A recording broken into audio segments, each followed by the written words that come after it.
Hello, welcome to Bildung and Culture. In the series 101 Books to Form a Soul, we propose today an analysis of Jealousy by Alain Robbe Grillet. This novel was written by Alain Robbe Grillet and it's composed of 9 chapters. The main theme is exteriority. Secondary themes are jealousy, a description of a house, the banana plantation, obsession, sometimes a little hair, life in slow motion, the low trade, repetition. Historical context. The war is now over, and it's time to move on. But the banana plantation shows us that colonialism is not over yet. What is certain is that a new form of intellectual is emerging. Alain Robbe Grillet, like Michel Foucault in the field of philosophy and history, is taking on the form of the rock star, an improbable look that shatters bourgeois norms, a destroyer of norms, a cult of the world and of the outside world. It has widely been said that Robbe Grillet was implementing in literature what the highly polite Husserl had advanced in philosophy, an intentionality in which subjectivity can only be understood because it is in the world. The question of the world is thus fundamental, because in 1957 the world destroys itself.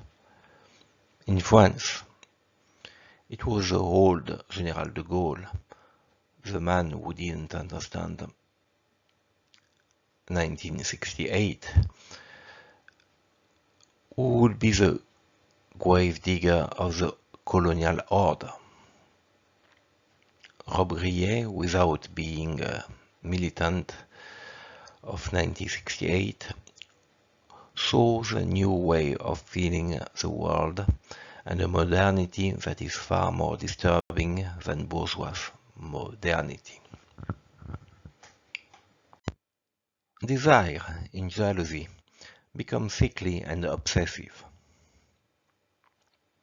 marked by the internal return and its founding fathers, which means Nietzsche, with the eternal return of the will to power, or Freud, with the eternal return of that which is beyond the pleasure principle. The modern world is almost fed up with its headlong rush into a consumer society, where desire consumes itself. The age knows itself to be fleeing in an irreversible flight. History has gone, of course, and we don't know which ship we are on. Robbe Grillet's vision of the world is in a way staggeringly naive. But this second kind of naivety, which consists in denouncing interiority as illusory, is probably the fate of the new man. The new man has no patience. He has patience, but those patients are no longer born by an interiority. Why read this novel today? Because it describes in a slightly haunting way the complete nature of modern interiority.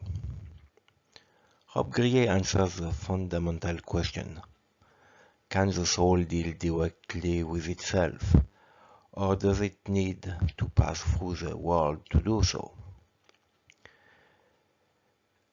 This fundamental metaphysical question was asked by St. Thomas, mysticism, Kant, Descartes, and Spinoza, and more recently by Husserl, Heidegger, and phenomenology.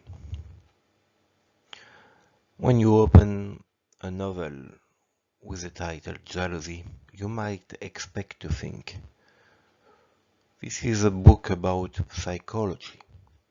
The readers want to enter into the intricate cases of consciousness. Instead, they are left with what might be described as an objective description of a house, and events so banal as to be insignificant. The salient feature of the novel is the deliberate disappearance of any interior description. The word I never appears in the text. This is an accomplished form of Spinozism, where affects are described geometrically. The description of jealousy begins with the geometric shapes of the house. It will be remembered that when René Descartes set out his I think therefore I am in a kind of French gloriole, Spinoza countered with a simple man thinks in his ethics. Man thinks means nothing to report. There is no I and no direct knowledge of the soul. Robbe Grillet proposes a Spinozist novel. This long mathematical description of the world seems to be a thick shell in which we say to ourselves, but how do we get in here? And the answer is just as strange as the question. You can get in here because everything is outside. Jealousy. The poem of jealousy is perfectly described. Repetition, the eternal return, is a key word. Paul Claudel said that Spinoza had written a geometric poem. Robbe Grillet writes jealousy in the geometric form of a poetry of repetition.